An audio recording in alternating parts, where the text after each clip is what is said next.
ಡಬ್ಲ್ಯೂಪಿಎಲ್ನಲ್ಲಿ RCB ಮಹಿಳಾ ತಂಡ 2ನೇ ಕಪ್ ಮುಡಿಗೇರಿಸಿಕೊಂಡಿದೆ. ಗುಜರಾತ್ನ ವಡೋದರಾದಲ್ಲಿ ನಡೆದ ಫೈನಲ್ ಪಂದ್ಯದಲ್ಲಿ ಸ್ಮೃತಿ ಮಂದಾನ ನಾಯಕತ್ವದ ತಂಡ 2ನೇ ಬಾರಿಗೆ ಡಬ್ಲ್ಯೂಪಿಎಲ್ ಕಪ್ ಎತ್ತಿ ಹಿಡಿದಿದೆ.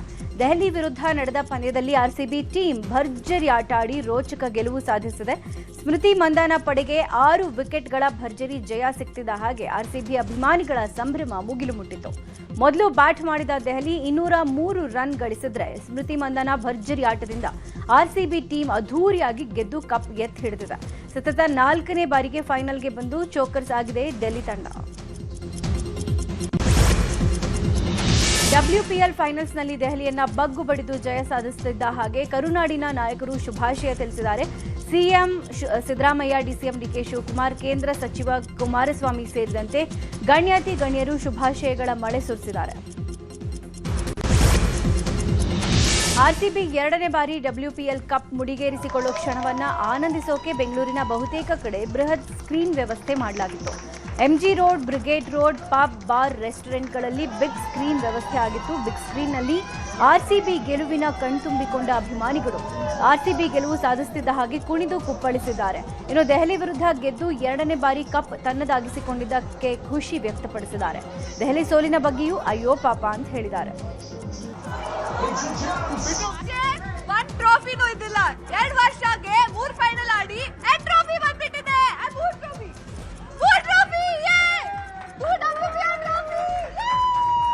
ನನಗಂತೂ ಫುಲ್ ಕಾನ್ಫಿಡೆನ್ಸ್ ಇತ್ತು. ಗ್ರೇಸ್ದು ವಿಕೆಟ್ ಬಿದ್ದಿದ್ದು ಹೌದು, ಸ್ಟಾರ್ಟಿಂಗ್ ಅಲ್ಲಿ ಡಿಸಪಾಯಿಂಟ್ ಆಯ್ತು.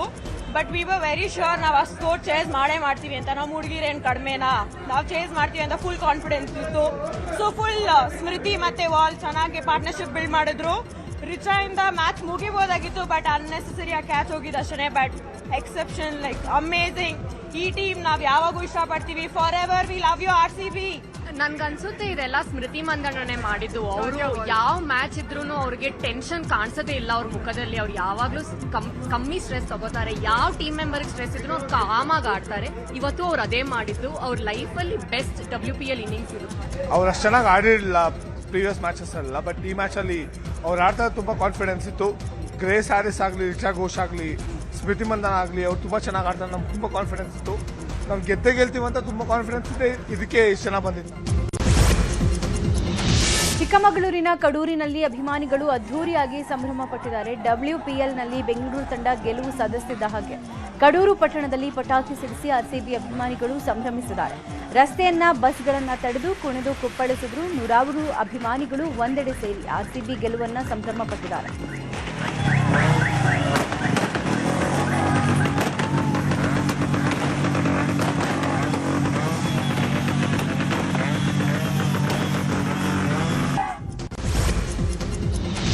ವಿಧಾನಸೌಧದಲ್ಲಿ ರಾಜ್ಯ ಸಚಿವ ಸಂಪುಟ ಸಭೆ ನಡೆದಿದ್ದು ಹಲವು ಮಹತ್ವದ ನಿರ್ಧಾರಗಳನ್ನು ಮಾಡಲಾಗಿದೆ. ಅಲ್ಪಸಂಖ್ಯಾತ ಇಲಾಖೆ ಸಾಲ ವಸೂಲಿಗೆ ಒಪ್ಪಿಗೆ ಕೊಡಲಾಗಿದೆ. ಒಟ್ಟು 800 ಕೋಟಿ ಸಾಲ ವಿತರಣೆಯಾಗಿದ್ದು ಸಾಲ ಪಡೆದವರಿಗೆ ಒನ್ ಟೈಮ್ ಸೆಟಲ್ಮೆಂಟ್ಗೆ ಅವಕಾಶ ಕೊಡಲಾಗಿದೆ. ಸಾಲ ಕಟ್ಟಿದ್ರೆ ಬಡ್ಡಿ ಮನ್ನಾಗೆ ಒಪ್ಪಿಗೆ ಕೊಡಲಾಗಿದೆ. ಇನ್ನು ಬ್ಯಾಲೆಟ್ ಪೇಪರ್ನಲ್ಲೇ ಗ್ರಾಮ ಪಂಚಾಯಿತಿ ಚುನಾವಣೆ ನಡೆಸೋಕೆ ಕ್ಯಾಬಿನೆಟ್ ಸಭೆಯಲ್ಲಿ ಮಹತ್ವದ ತೀರ್ಮಾನ ಮಾಡಲಾಗಿದೆ. ಹಾಗೆ ಕಾಲೇಜು ವಿದ್ಯಾರ್ಥಿನಿಯರಿಗೆ ಶುಚಿ ಕಿಟ್, ಪ್ಯಾಡ್, ಮುಟ್ಟಿನ ಕಪ್ ವಿತರಣೆಗೆ ಸಮ್ಮತಿಸಲಾಗಿದೆ. ಕರ್ನಾಟಕ ಪೊಲೀಸ್ ಕಾಯ್ದೆ ತಿದ್ದುಪಡಿಗೆ ಒಪ್ಪಿಗೆ ಕೊಡಲಾಗಿದೆ. ಸಂಸತ್ ಬಜೆಟ್ ಅಧಿವೇಶನದ ಹಿನ್ನೆಲೆ ರಾಜ್ಯಸಭೆಯಲ್ಲಿ ಪ್ರಧಾನಿ ಮೋದಿ ಮಾತನಾಡಿದ್ದಾರೆ. ರಾಷ್ಟ್ರಪತಿ ಭಾಷಣದ ಮೇಲಿನ ವಂದನಾ ನಿರ್ಣಯಕ್ಕೆ ಪ್ರಧಾನಿ ಉತ್ತರಿಸಿದ್ದಾರೆ. ಈ ವೇಳೆ ವಿಪಕ್ಷಗಳು ಸದನದಲ್ಲಿ ಕೋಲಾಹಲ ಎಬ್ಬಿಸಿದ್ವು. ಈ ವೇಳೆ ಕಾಂಗ್ರೆಸ್ ವಿರುದ್ಧ ಪ್ರಧಾನಿ ಮೋದಿ ವಾಗ್ದಾಳಿ ನಡೆಸಿದ್ರು.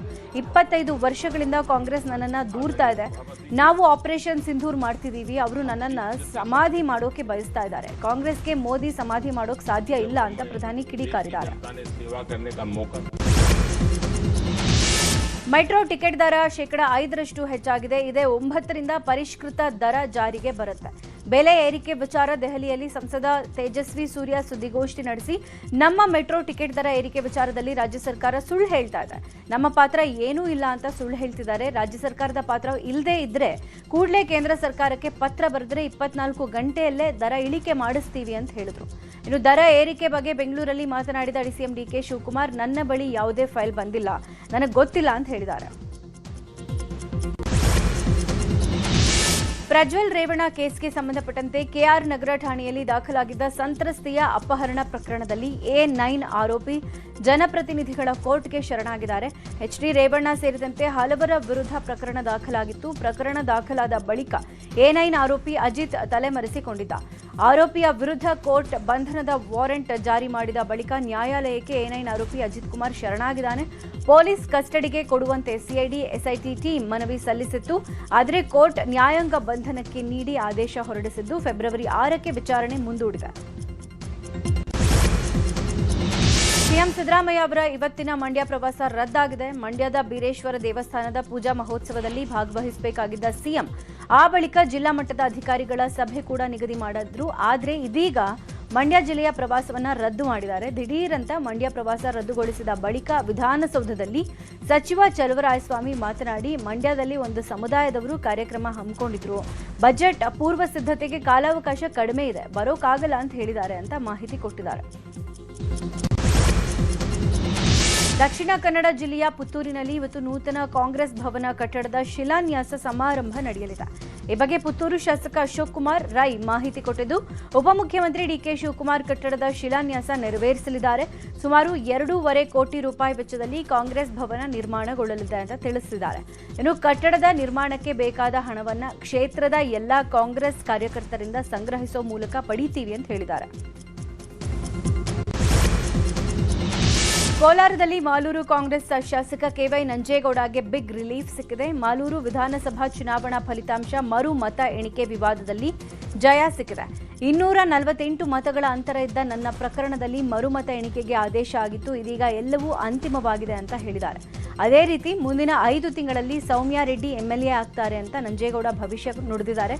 ಜಯನಗರ ವಿಧಾನಸಭಾ ಕ್ಷೇತ್ರದ ಪ್ರಕರಣದಲ್ಲೂ ಮರು ಮತ ಎಣಿಕೆ ಆಗುತ್ತೆ. ರೀಕೌಂಟಿಂಗ್ ನಡೆದರೆ ಸೌಮ್ಯ ರೆಡ್ಡಿ ಶಾಸಕರಾಗಿ ಆಯ್ಕೆ ಆಗ್ತಾರೆ ಅಂತ ಹೇಳಿದರು. ಸರ್ಕಾರಿ ಶಾಲಾ ಶಿಕ್ಷಕರ ಸಮ್ಮೇಳನಕ್ಕೆ ಹಣ ವಸೂಲಿ ಮಾಡಿದ ಆರೋಪ ಕೇಳಿಬಂದಿದೆ. ಪ್ರತಿ ಸರ್ಕಾರಿ ಶಿಕ್ಷಕರು 500 ರೂಪಾಯಿ ಹಣ ಕೊಡಬೇಕು ಅಂತ ಸೂಚನೆ ಕೊಟ್ಟಿರುವ ಸಂಘದ ಕಾರ್ಯವೈಖರಿಗೆ ಪದಾಧಿಕಾರಿಗಳು ಆಕ್ರೋಶ ಹೊರಹಾಕಿದ್ದಾರೆ. ಯಾರು ಹಣ ಕೊಡಲ್ವೋ ನಮ್ಗೆ ಹೇಳಿ ಅಂತ ಶಿಕ್ಷಕ ಸಂಘ ಅಧ್ಯಕ್ಷ ಚಂದ್ರಶೇಖರ್ ನುಗ್ಗಲಿ ಹೇಳಿದ್ದು, ಹಣ ಕೊಡದವರ ಮೇಲೆ ಕ್ರಮ ಜರುಗಿಸುವ ಮಾತನಾಡಿದ್ದಾರೆ. ಇನ್ನು ಅಧ್ಯಕ್ಷ ಚಂದ್ರಶೇಖರ್ ನುಗ್ಗಲಿ ಮಾತನಾಡಿದ ಫೋನ್ ಆಡಿಯೋ ವೈರಲ್ ಆಗಿದೆ. ಅಧ್ಯಕ್ಷ ಚಂದ್ರಶೇಖರ್ ನುಗ್ಗಲಿ ವಿರುದ್ಧ ಪದಾಧಿಕಾರಿಗಳು ಆಕ್ರೋಶ ಹೊರಹಾಕಿದ್ದಾರೆ. ಉದ್ಯಮಿ ಮನೋಜ್ ಕಿಡ್ನಾಪ್ ಪ್ರಕರಣದಲ್ಲಿ ರೌಡಿ ಶೀಟರ್ ಯಶಸ್ವಿನಿಯನ್ನ ಸಿಸಿಬಿ ಅಧಿಕಾರಿಗಳು ಬಂಧಿಸಿದ್ದಾರೆ. ಬೆಂಗಳೂರಿನ ಪುಟ್ಟೇನಹಳ್ಳಿ ಬಳಿ ರೌಡಿ ಶೀಟರ್ ಯಶಸ್ವಿನಿಯನ್ನ ಬಂಧನ ಮಾಡಲಾಗಿದೆ. ನಿರ್ದೇಶಕ ನಂದಕಿಶೋರ್ಗೆ ಫಿನಾನ್ಸ್ ಮಾಡಿದ್ದ ಮನೋಜ್ ಇದೇ ವಿಚಾರದಲ್ಲಿ ಉದ್ಯಮಿ ಮನೋಜ್ನನ್ನ ಬೇಕರಿ ರಘು ಗ್ಯಾಂಗ್ ಕಿಡ್ನಾಪ್ ಮಾಡಿತ್ತು. ಈಗಾಗಲೇ ಬೇಕರಿ ರಘು, ವೆಂಕಟೇಶ್, ರಾಜೇಶ್ ಸೇರಿ ಹಲವರ ಬಂಧನ ಆಗಿದೆ. ಬೇಕರಿ ರಘು ಬಂಧನದ ವೇಳೆ ಕರ್ತವ್ಯಕ್ಕೆ ಅಡ್ಡಿಪಡಿಸಿದ ಆರೋಪದ ಜೊತೆಗೆ ಬೇಕರಿ ರಘು ಎಸ್ಕೇಪ್ ಆಗೋಕ್ಕೂ ಸಹಾಯ ಮಾಡಿದ್ದ ಆರೋಪವೂ ಇತ್ತು. ಹೀಗಾಗಿ ಸಿಸಿಬಿ ಅಧಿಕಾರಿಗಳು ಬಂಧಿಸಿ ಜೈಲಿಗೆ ಕಳಿಸಿದ್ದಾರೆ. ಬೀದರ್ ಜಿಲ್ಲೆ ಔರಾದ್ ಪಟ್ಟಣದಲ್ಲಿ ಶಾಸಕ ಪ್ರಭು ಚೌಹಾಣ್ ಸ್ವಚ್ಛತೆ ಹಾಗೂ ಮೂಲಸೌಕರ್ಯ ಕುರಿತು ಪರಿಶೀಲನೆ ನಡೆಸಿದ್ದಾರೆ. ಶಾಸಕರ ಕಚೇರಿಯಿಂದ ಬಸವೇಶ್ವರ ವೃತ್ತ, ಬಸ್ ನಿಲ್ದಾಣ ಸೇರಿದಂತೆ ಪ್ರಮುಖ ಬೀದಿಗಳಲ್ಲಿ ಕಾಲ್ನಡಿಗೆಯಲ್ಲಿ ಸಂಚರಿಸಿ ಸ್ವಚ್ಛತೆ ಗಮನಿಸಿದರು. ಚರಂಡಿಯಲ್ಲಿ ಕೊಳಚೆ ನೀರು, ಕಾಗದ, ಪ್ಲಾಸ್ಟಿಕ್ ಹಾಗೂ ಮತ್ತಿತರೆ ತ್ಯಾಜ್ಯ ವಸ್ತುಗಳಿಂದ ತುಂಬಿರುವುದನ್ನು ಗಮನಿಸಿ ಕೂಡಲೇ ಹೂಳೆತ್ತುವಂತೆ ಪುರಸಭೆ ಅಧಿಕಾರಿಗಳಿಗೆ ಕಟ್ಟುನಿಟ್ಟಿನ ಸೂಚನೆ ಕೊಟ್ಟಿದ್ದಾರೆ. ಕೋಲಾರ ಜಿಲ್ಲೆಯಲ್ಲಿ ಕಲಬೆರಕೆ ಹಾಲು ತಯಾರಿಕಾ ದಂಧೆ ಹೆಚ್ಚಾಗಿದ್ದು, ಕಲಬೆರಕೆ ಹಾಲು ತಯಾರಿಕಾ ಅಡ್ಡೆಗಳ ಮೇಲೆ ಅಧಿಕಾರಿಗಳು ದಾಳಿ ಮಾಡಿದ್ದಾರೆ. ಮುಳಬಾಗಿಲು ತಾಲೂಕಿನ ಸಿ ಕೊರವನೂರು ಗ್ರಾಮದಲ್ಲಿ ಕಲಬೆರಕೆ ಪದಾರ್ಥಗಳಿಂದ ತಯಾರು ಮಾಡಲಾಗಿದ್ದ 28 ಕ್ಯಾನ್ನಲ್ಲಿ 1120 ಲೀಟರ್ ಹಾಲು ಜಪ್ತಿ ಮಾಡಿದ್ದಾರೆ. ಆಹಾರ ಸುರಕ್ಷತಾ ಇಲಾಖೆಯ 30 ವಿಶೇಷ ತಂಡ ಜಿಲ್ಲಾಧಿಕಾರಿ ಡಾಕ್ಟರ್ ರಾಕೇಶ್ ನೇತೃತ್ವದಲ್ಲಿ ಕಾರ್ಯಾಚರಣೆ ನಡೆಸಿದೆ. ಚಿಲ್ಲಿಂಗ್ ಸೆಂಟರ್ ಹಾಗೂ ಹಾಲು ಉತ್ಪಾದನಾ ಘಟಕಗಳಿಗೆ ಅನಿರೀಕ್ಷಿತ ಭೇಟಿ ಕೊಟ್ಟು ಪರಿಶೀಲನೆ ಮಾಡಿದಾಗ ಈ ಗೋಲ್ಮಾಲ್ ಪತ್ತೆ ಆಗಿದೆ. ಬೆಳಗಾವಿ ಜಿಲ್ಲೆಯ ಅಥಣಿ ಪಟ್ಟಣದ ಕರೆ ಅಭಿವೃದ್ಧಿ ಹೆಸರಲ್ಲಿ ಕಿತ್ತೂರು ರಾಣಿ ಚೆನ್ನಮ್ಮ ಬೋರ್ಡ್ ತೆರವು ಮಾಡಿದ್ದಕ್ಕೆ ಕಾಂಗ್ರೆಸ್ ನಾಯಕರು ಆಕ್ರೋಶ ಹೊರಹಾಕಿದ್ದಾರೆ. ಅಥಣಿಯ ಕಾಂಗ್ರೆಸ್ ಮುಖಂಡ ಗಜಾನನ ಮಂಗಸೂಳಿ ಪುರಸಭೆ ಅಧಿಕಾರಿಗಳ ವಿರುದ್ಧ ಹರಿಹಾಯ್ದಿದ್ದು, ಇದರ ಹಿಂದೆ ಷಡ್ಯಂತ್ರ ಮಾಡಲಾಗಿದೆ. ತಪ್ಪಿತಸ್ಥ ಅಧಿಕಾರಿಗಳ ವಿರುದ್ಧ ಸೂಕ್ತ ಕ್ರಮ ಆಗಬೇಕು. ಈ ಹಿಂದೆ ಪುರಸಭೆ ಸದಸ್ಯತ್ವ ಇದ್ದಾಗ ನಾನೇ ಸೂಚಕನಾಗಿ ಅಲ್ಲಿ ಅನುಮೋದನೆ ನೀಡಲಾಗಿತ್ತು. ಕಿತ್ತೂರು ರಾಣಿ ಚೆನ್ನಮ್ಮ ನಾಮಫಲಕ ತೆರವಿನಿಂದ ನಮಗೆ ಬೇಸರ ಆಗಿದೆ ಅಂತ ಆಕ್ರೋಶ ಹೊರಹಾಕಿದರು. ಅಂಗಡಿಗಳ ಶಟ್ಟರ್ ಮುರಿದು ಸರಣಿ ಕಳ್ಳತನ ನಡೆಸಿರೋ ಘಟನೆ ಆನೇಕಲ್ ತಾಲೂಕಿನ ಸರ್ಜಾಪುರ ಪೊಲೀಸ್ ಠಾಣಾ ವ್ಯಾಪ್ತಿಯ ಕಾಮನಹಳ್ಳಿಯಲ್ಲಿ ನಡೆದಿದೆ. ಕಳ್ಳರ ಗ್ಯಾಂಗ್ನ ಕೈಚಳಕ ಸಿಸಿ ಕ್ಯಾಮೆರಾದಲ್ಲಿ ಸೆರೆಯಾಗಿದೆ. ರಾತ್ರಿ 2:30 ಸುಮಾರಿಗೆ 4 ಬೈಕ್ಗಳಲ್ಲಿ ಎಂಟ್ರಿ ಕೊಟ್ಟ ಕಳ್ಳರು medical store, super market, bakery shutter ಮುರಿದು ಅಂಗಡಿಗಳಲ್ಲಿ ಇದ್ದ ನಗದು ಸೇರಿದಂತೆ ಬೆಲೆ ಬಾಳೋ ವಸ್ತುಗಳನ್ನು ದೋಚಿದ್ದಾರೆ. ಇನ್ನು ಬೇಕರಿಯಲ್ಲಿದ್ದ ಚಾಕ್ಲೇಟ್ಗಳನ್ನು ಕೂಡ ಬಿಡದೆ ಕಳ್ಳರು ಕದ್ದೊಯ್ದಿದ್ದಾರೆ. ಕಲಬುರಗಿಯ ಚೌಕ್ ಠಾಣೆ ಪೊಲೀಸರು ಕಾರ್ಯಾಚರಣೆ ನಡೆಸಿ ಅಂತಾರಾಜ್ಯ ಬೈಕ್ ಕಳ್ಳನನ್ನ ಬಂಧಿಸಿದ್ದಾರೆ. ಬೈಕ್ ಕಳ್ಳ ನಜೀರ್ ಅಹ್ಮದ್ ಎಂಬಾತನನ್ನ ಬಂಧಿಸಲಾಗಿದ್ದು, ಕಳ್ಳತನವಾಗಿದ್ದ 8 ಬೈಕ್ಗಳನ್ನು ಜಪ್ತಿ ಮಾಡಿಕೊಂಡಿದ್ದಾರೆ. ಕಳೆದ ಹಲವು ದಿನಗಳಿಂದ ಚೌಕ್ ಠಾಣಾ ವ್ಯಾಪ್ತಿಯಲ್ಲಿ ಬೈಕ್ಗಳನ್ನು ಕಳ್ಳತನ ಮಾಡಲಾಗ್ತಾ ಇತ್ತು. ಬೈಕ್ಗಳನ್ನು ವಾರಸುದಾರರಿಗೆ ಹಸ್ತಾಂತರ ಮಾಡಿದ್ದಾರೆ. ಈಗ ಬೆಳಗಾವಿ ಜಿಲ್ಲೆಯ ಹುಕ್ಕೇರಿ ತಾಲೂಕಿನ ಹಗಿದಾಳ ಗ್ರಾಮದಲ್ಲಿ ವೇಗವಾಗಿ ಬಂದು ರಸ್ತೆ ಪಕ್ಕದ ತಡೆಗೋಡೆಗೆ ಡಿಕ್ಕಿ ಹೊಡೆದ ಪರಿಣಾಮ 22 ವರ್ಷದ ಲಕ್ಷ್ಮಣ್ ಅನ್ನುವವ ಸಾವನ್ನಪ್ಪಿದ್ದಾನೆ. ಇನ್ನು ಇಸ್ಲಾಂಪುರ ಗ್ರಾಮದ ಲಕ್ಷ್ಮಣ ಹಾರನಕೋಳ ಅಣ್ಣನ ಮಕ್ಕಳಿಗೆ ಚಾಕ್ಲೇಟ್ ತರೋಕೆ ಬೈಕಲ್ಲಿ ಹೋಗಿದ್ದ.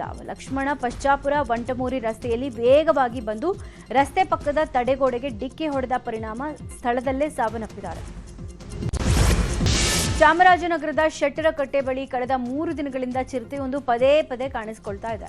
ಈ ಭಾಗದ ತೋಟಗಳಲ್ಲಿರುವ ದನಕರುಗಳು, ನಾಯಿಗಳ ಮೇಲೆ ದಾಳಿ ನಡೆಸೋಕೆ ಚಿರತೆ ಹೊಂಚಾಗ್ತಾ ಇದೆ.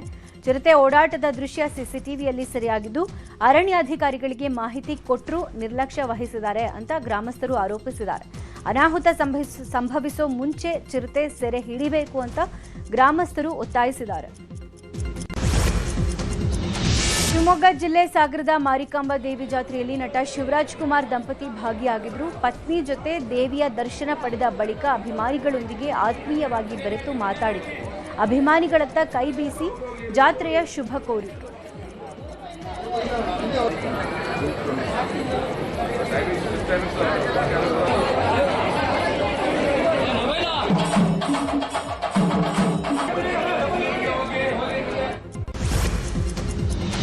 ಬಾಗಲಕೋಟೆಯ ಟೀಕಿನ ಮಠದ ಮಲ್ಲಿಕಾರ್ಜುನ ಶ್ರೀಗಳ ಪಟ್ಟಾಧಿಕಾರ ಮಹೋತ್ಸವ ಹಿನ್ನೆಲೆ ಬಾಗಲಕೋಟೆ ಕೌಲಪೇಟೆ ಓಣಿ ಮಹಿಳಾ ಭಕ್ತರು ರೊಟ್ಟಿ ಬುತ್ತಿ ಸೇವೆ ನೆರವೇರಿಸಿದ್ದಾರೆ. ಸುಮಾರು 150ಕ್ಕೂ ಹೆಚ್ಚು ಮಹಿಳೆಯರು ಶ್ರೀಮಠಕ್ಕೆ ರೊಟ್ಟಿ ಬುತ್ತಿ ಸಮರ್ಪಣೆ ಮಾಡಿದ್ರು. ಅನ್ನ ದಾಸೋಹಕ್ಕೆ 3,000 ರೊಟ್ಟಿ, ಅನ್ನ, ಚಟ್ನಿ ಸಮರ್ಪಣೆ ಮಾಡಿ ಗುರುದಕ್ಷಿಣೆ ಕೊಟ್ಟರು. ಇನ್ನು ಬುತ್ತಿ ಗಂಟು ಮತ್ತು ಎತ್ತಿ ಬಂಡಿಯಲ್ಲಿ ಬಂದಿದ್ದು ಗಮನ ಸೆಳೆಯಿತು. ಹಾವೇರಿಯ ಅಕ್ಕಿಆಲೂರು ಉತ್ಸವದ ರೊಟ್ಟಿ ಜಾತ್ರೆ ಅದ್ಧೂರಿಯಾಗಿ ನಡೆದಿದೆ. ರೊಟ್ಟಿ ಜಾತ್ರೆಯಲ್ಲಿ ಸುಮಾರು 2,000ಕ್ಕೂ ಹೆಚ್ಚು ಮಹಿಳೆಯರು ಭಾಗವಹಿಸಿದ್ದಾರೆ. ಉತ್ತರ ಕರ್ನಾಟಕದ ವಿಶೇಷ ರೊಟ್ಟಿ ಮತ್ತು ಚಟ್ನಿಯನ್ನು ತಲೆ ಮೇಲೆ ಹೊತ್ತು ಮೆರವಣಿಗೆಯಲ್ಲಿ ಭಾಗವಹಿಸಿದ್ರು. ಅದರಲ್ಲೂ ಮಹಿಳೆಯರು ಬಗೆ ಬಗೆಯ ಸೀರೆ ತೊಟ್ಟು ಸಾಂಪ್ರದಾಯಿಕವಾಗಿ ಮೆರವಣಿಗೆಯಲ್ಲಿ ಭಾಗವಹಿಸಿದ್ದು ಅಕ್ಕಿಆಲೂರು ಉತ್ಸವಕ್ಕೆ ಮತ್ತಷ್ಟು ಮೆರುಗು ತಂದಿದೆ. ಚಕ್ರವರ್ತಿ ಚಂದ್ರಚೂಡ್ ಅವರ ಕಮೋಟ್ ಟು ಕಾಂಡೋಮ್ ಹೇಳಿಕೆಗೆ ಕನ್ನಡ ಚಲನಚಿತ್ರ ನಿರ್ಮಾಪಕರ ಸಂಘ ಕಿಡಿಕಾರಿದೆ. ಹೈಗ್ರೌಂಡ್ಸ್ ಪೊಲೀಸ್ ಠಾಣೆಗೆ ನಿರ್ಮಾಪಕರ ಸಂಘ ದೂರು ಕೊಟ್ಟಿದ್ದು, ಚಕ್ರವರ್ತಿ ಚಂದ್ರಚೂಡ್ ವಿರುದ್ಧ ಕೆ ಮಂಜು ಕಿಡಿಕಾರಿದ್ದಾರೆ. ಇತ್ತೀಚೆಗೆ ಕೆಲವರಿಗೆ ಮಾತನಾಡೋ ತೆವಲ್ ಜಾಸ್ತಿ ಆಗಿದೆ. ಅವರ ವಿರುದ್ಧ ಕ್ರಿಮಿನಲ್ ಕೇಸ್ ದಾಖಲಾಗಿದೆ. ಸುಮ್ಮನೆ ಗಾಳಿಯಲ್ಲಿ ಗುಂಡು ಹಾರಿಸಬಾರ್ದು. ಸುದೀಪ್ ಅವರಿಗೆ ವಿಷಯನೇ ಗೊತ್ತಿಲ್ಲ, ನನ್ನನ್ನ ಕೊಬ್ಬರಿ ಮಂಜ ಅಂತ ಹೇಳಿದ್ದಾರೆ. ಚಕ್ರವರ್ತಿ ಬುದ್ಧಿವಂತ ಅಂತಾರಲ್ಲ, ಮಾತಾಡೋ ರೀತಿ ಗೊತ್ತಿಲ್ವಾ? ನಾನೇನು ಪಿಂಪ್ ಕೆಲಸ ಮಾಡ್ತಿದ್ದೀನ? 55 ಸಿನಿಮಾ ನಿರ್ಮಾಣ ಮಾಡಿದ್ದೀನಿ ಅಂತ ಹೇಳಿದ್ರು. ಇನ್ನು ಚಂದ್ರಚೂಡ್ ವಿರುದ್ಧ ಮಾನಹಾನಿ ಕೇಸ್ ಕೊಡ್ತೀನಿ. ಇನ್ನು ಮುಂದೆ ಚಿತ್ರರಂಗದಲ್ಲಿ ಚಂದ್ರಚೂಡ್ ಕಥೆಗಳನ್ನು ನಿರ್ಮಾಪಕರು ತೆಗೆದುಕೊಳ್ಳುವಂತಿಲ್ಲ ಅಂತ ಹೇಳಿದ್ದಾರೆ. ಅಂತಾರಾಷ್ಟ್ರೀಯ ಚಲನಚಿತ್ರೋತ್ಸವದ ಜೀವಮಾನ ಸಾಧನೆ ಪ್ರಶಸ್ತಿ ಪ್ರಕಟ ಆಗಿದ್ದು, ಜೀವಮಾನ ಸಾಧನೆ ಪ್ರಶಸ್ತಿಗೆ ಹಂಸಲೇಖ ಅವರನ್ನು ಆಯ್ಕೆ ಮಾಡಲಾಗಿದೆ. ಸಂಗೀತ ನಿರ್ದೇಶಕ ಹಂಸಲೇಖ ಅವರಿಗೆ ಈ ಬಾರಿಯ ಫಿಲ್ಮ್ ಫೆಸ್ಟಿವಲ್ ಜೀವಮಾನ ಸಾಧನೆಯ ಪ್ರಶಸ್ತಿ ಒಲಿದಿದೆ. ಕನ್ನಡ ಚಲನಚಿತ್ರ ಕ್ಷೇತ್ರಕ್ಕೆ ನೀಡಿರುವ ಕೊಡುಗೆ ಪರಿಗಣಿಸಿ ಬೆಂಗಳೂರು ಅಂತಾರಾಷ್ಟ್ರೀಯ ಚಲನಚಿತ್ರೋತ್ಸವದ ಜೀವಮಾನ ಪ್ರಶಸ್ತಿಯನ್ನು ಘೋಷಣೆ ಮಾಡಲಾಗಿದೆ.